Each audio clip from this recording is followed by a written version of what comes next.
because they came from the same kind of background as I did. And they wrote their own songs, and they made it. And before that, making it in music seemed like an impossibility. A secret story of deep love exists for Sting, with 3 of music's new kings declaring their passionate support for him. While some of his peers were famously annoyed by his style, a powerful new story has emerged. A new generation of stars sees him not as a rival to be mocked, but as a true hero. Their love is not a quiet nod, but a loud and public thank you for changing their lives. Let us now reveal the modern legends who claim Sting's music shaped their entire careers. 1. Bruno Mars. I love you, and I want you to know I appreciate every time you allowed me and my band to perform on this stage. The year was 2013, and the 55th Annual Grammy Awards were in full swing. This is the biggest night in music, a place where legends are made and careers are defined.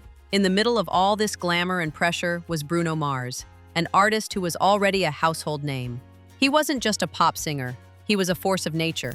He represented a return to old-school entertainment, a performer who could truly sing, dance, write, and command a stage with a dazzling charisma that felt like it came from another era.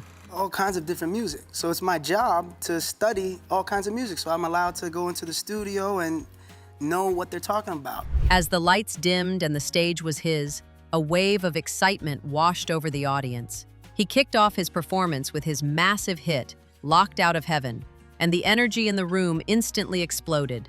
The song itself was a brilliant piece of pop craftsmanship, a fiery blend of rock, reggae, and soul that wore its influences proudly. The most obvious of those influences was, without a doubt, The Police. The tight, driving rhythm, the spiky guitar, and Mars's high-flying vocals all paid tribute to Sting's legendary band. So my new album is the best thing I've ever made. It's got Bruno Mars on it and Stevie Wonder. Nice, and all Mark. these incredible people. Nice, Mark. It's out this week. Bruno and his band, The Hooligans, were a well-oiled machine, moving and grooving together with incredible precision and infectious joy. He was at the absolute top of his game, a modern superstar proving why he deserved every bit of his fame. But just as the performance reached its peak, Bruno Mars did something truly special. He wasn't just there to celebrate himself, he was there to pay homage. The frantic energy of his song began to morph into something else.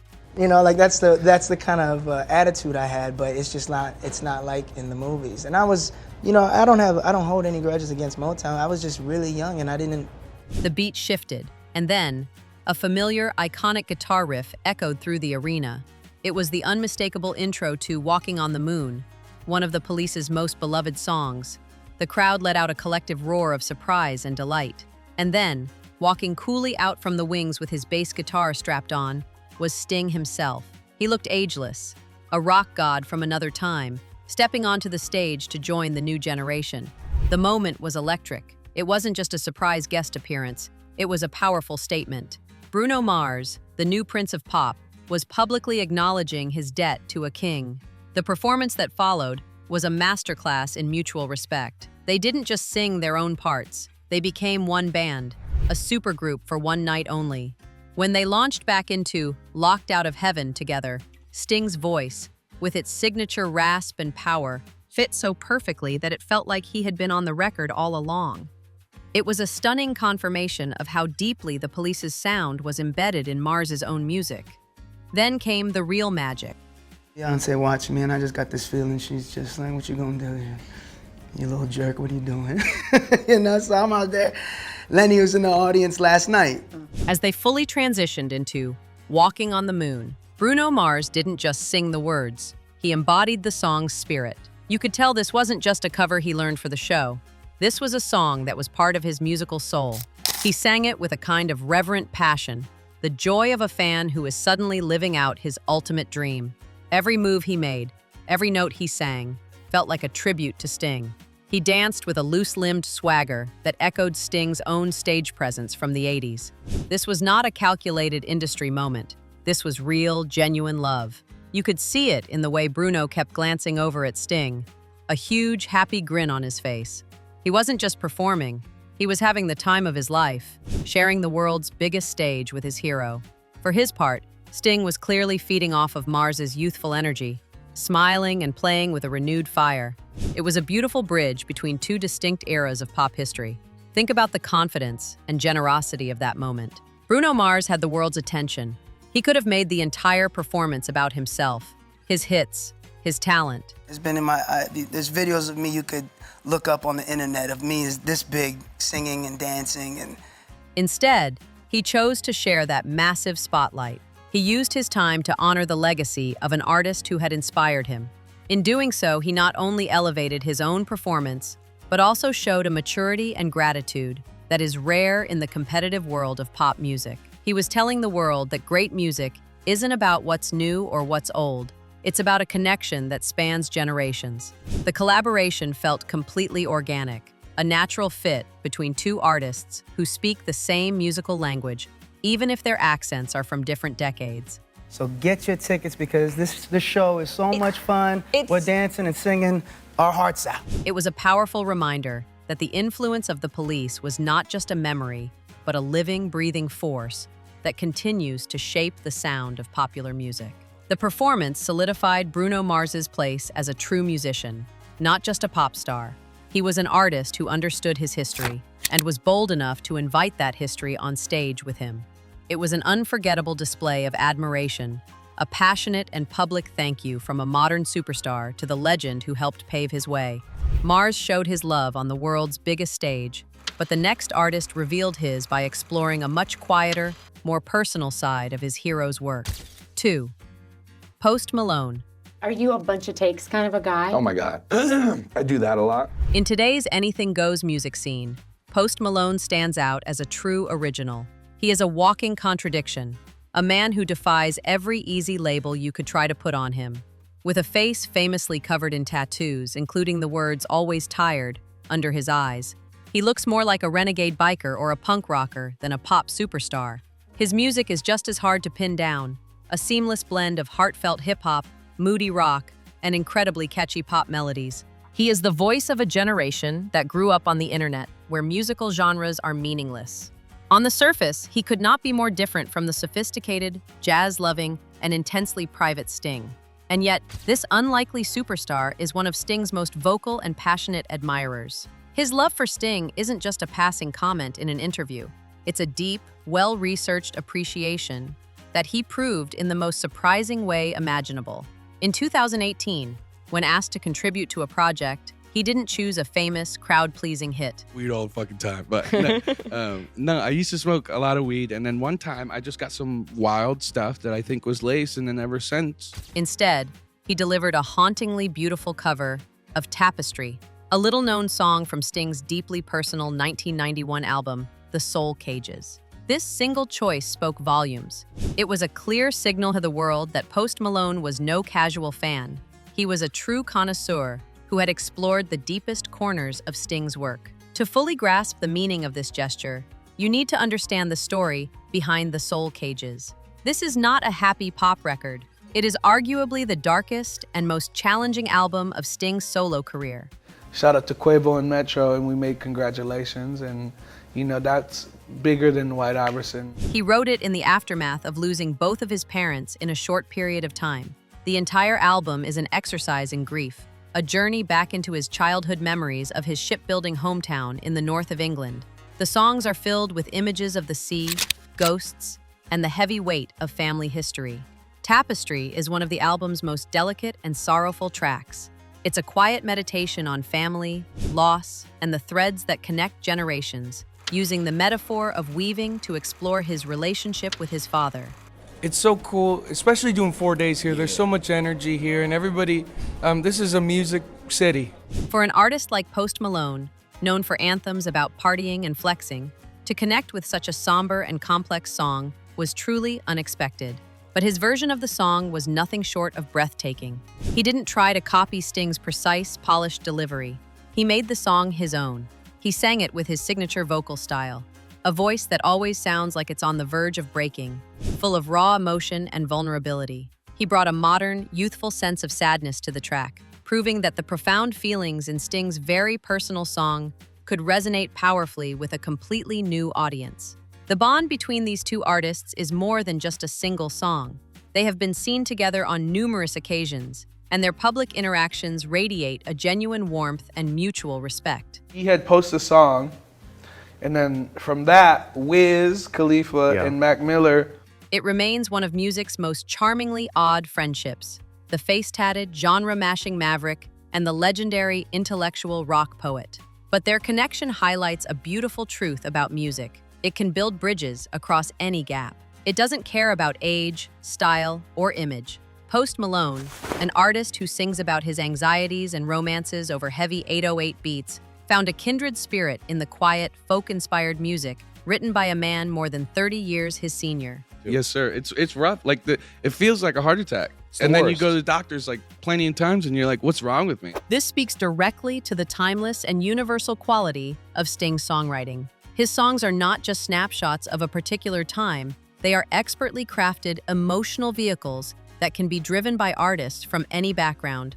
They are built with such strong melodies and honest lyrics that they can be stripped down and rebuilt in any style and still retain their power. Right? It's not that. It's Right. you are you, and I love you so much, and I see what you can be. Post Malone's fandom is a powerful challenge to our stereotypes. He proves that you can't judge a book by its cover, or a music fan by their tattoos. His love for Sting is clearly not a calculated move to seem more serious or artistic. It is the pure, unadulterated passion of a true fan. He has put in the time to understand the artist's journey, to listen beyond the radio hits and connect with the work on a much deeper level. In an era where so much of pop culture feels temporary and shallow, Post Malone's deep dive into Sting's catalog is a testament to the idea of artistry that endures. Well, I guess kind of both, I guess. I think after you've been in the nosedive, then afterwards you kind of take every other nosedive. His decision to cover Tapestry was more than just a performance. It was an act of profound respect. It was his way of telling the world that this quiet, sad song from 1991 had reached across the decades and spoken to him directly. It was a beautiful and unexpected bridge built between two very different musical worlds, held together by a shared understanding of loss and a love for a perfectly written song. Post Malone's admiration was rooted in a deep cut, but the next artist's love was cemented by an act of personal grace she would never forget. 3. Lady Gaga.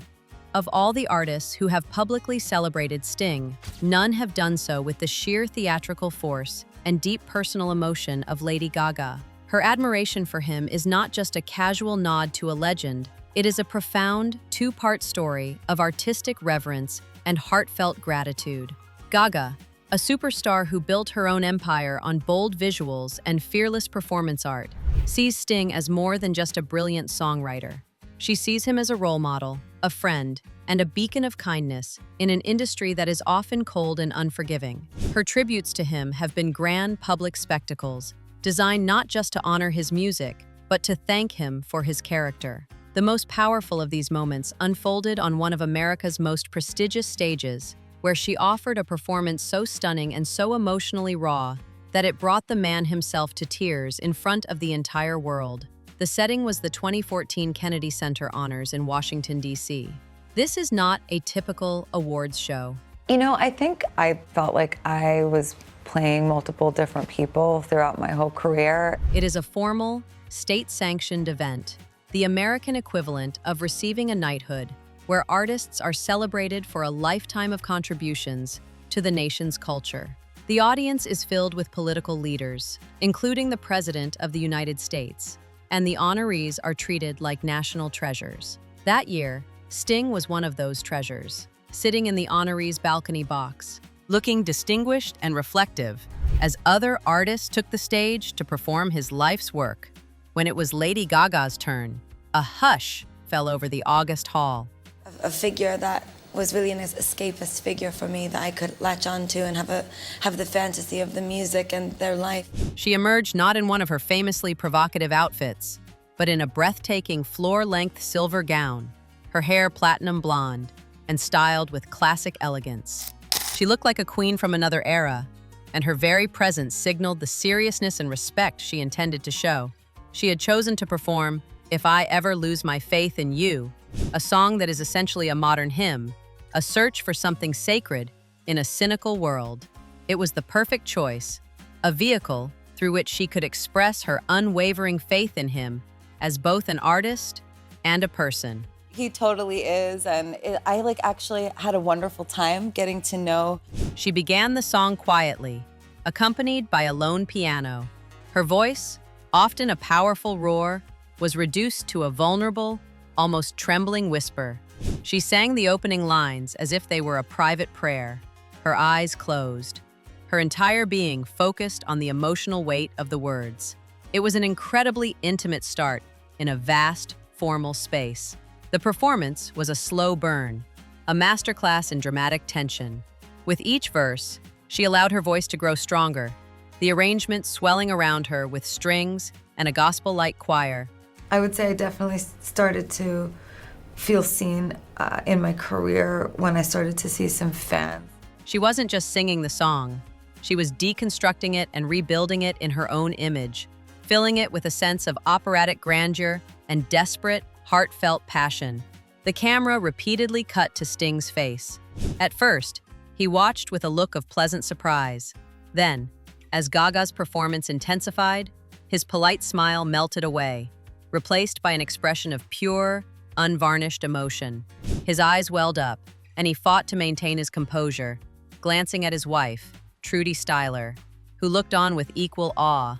He was witnessing his own creation being transformed into something new, a gift being given back to him, with an emotional force he clearly had not expected. Like family at home. And I think that I used to feel like I would also, though, make my art kind of like at any cost. By the song's climax, Gaga was on her feet, her voice a soaring, powerful instrument of praise, her hands outstretched as if in offering. It was more than a tribute. It was an act of worship. Sting could no longer hold back his tears, and he wept openly, a man completely overcome by the power and sincerity of the moment. This incredible performance, however, had a deeper, more personal backstory that was revealed to the world 3 years earlier. In 2011, at the iHeartRadio Music Festival, Lady Gaga was at the absolute zenith of her fame. She was the biggest, most talked-about pop star on the planet, known for her boundary-pushing music and shocking public persona. During her set, she brought out a surprise guest, Sting. Together, they launched into a fiery duet of the iconic Police song King of Pain. It was an electric pairing, the reigning queen of pop and the legendary king of 80s rock, trading verses on a song about anguish and isolation. But the most revealing moment came when Gaga abruptly stopped the music mid-song. She turned to the massive audience and, with a sudden shift in tone from rock star to vulnerable human being, decided to share a secret. I look impossibly fresh when I fall out of bed. But I would say this, that I would rather die than have my fans not see me. Sting is one of my favorite people in the whole world, she announced, her voice catching slightly. Because when I started in this business, they're not always very nice. It was a stunningly candid admission from an artist who projected an image of unbreakable confidence. She was peeling back the curtain on the music industry, revealing the loneliness and cruelty that often lies beneath the glamorous surface. But Sting, she continued, her voice filled with profound gratitude, is one of the most kind and loving people I've ever met. That short speech provided the emotional key to understanding her entire relationship with him. Her admiration wasn't just about his musical genius, it was about his personal grace. At some point in her journey, when she was a young, controversial artist trying to navigate the treacherous waters of fame, Sting had shown her a kindness that she had clearly never forgotten. He had looked past the outrageous costumes and the provocative headlines and had seen the talented musician and the person underneath. He had offered her support, respect, and encouragement when many others had likely offered only criticism or jealousy. Whether your relationship's in chaos, right? And you're wondering if any of it was real at all. This act of humanity forged a bond far deeper than a shared love of music. It made Sting not just an idol to her, but a mentor and a protector. So when she stood on that Kennedy Center stage, she was doing more than just honoring a great songwriter. She was repaying a personal debt of kindness in the most public and powerful way she could. The tears in Sting's eyes were not just for the beautiful performance of his song. They were likely tears of recognition, understanding the deep well of gratitude from which her performance flowed. Their friendship is a beautiful testament to the idea that true mentorship in the arts is not just about teaching craft, but about offering support and believing in someone's potential. Lady Gaga's passionate, heartfelt, and deeply personal love for Sting offers the most complete picture of the man. She shows us that behind the cool, intellectual artist is a warm and compassionate soul, a man whose greatest legacy may not just be the songs he wrote, but the kindness he showed along the way.